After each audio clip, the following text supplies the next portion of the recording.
How long will it take? How long will it take? എത്ര സമയമെടുക്കും?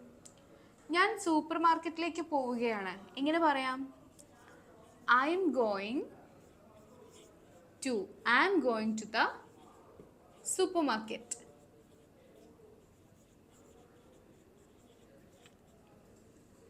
എനിക്കല്പം വിശ്രമം വേണം. I need. എനിക്ക് വേണം, എനിക്ക് ആവശ്യമാണ്. I need. അല്പം എന്ന് പറയാൻ നമ്മൾ സം എന്ന് യൂസ് ചെയ്തു. I need some rest. എനിക്കല്പം വിശ്രമം വേണം. ഞങ്ങളുടെ കൂടെ കൂടണോ? Do you want? നിനക്ക് വേണോ? Do you want to join? നിനക്ക് ചേരണോ? Do you want to join us? നിങ്ങൾ ഇംഗ്ലീഷ് പഠിക്കാൻ ഇൻട്രസ്റ്റഡ് ആണെങ്കിൽ നമ്മളുടെ ബാച്ചിൽ ജോയിൻ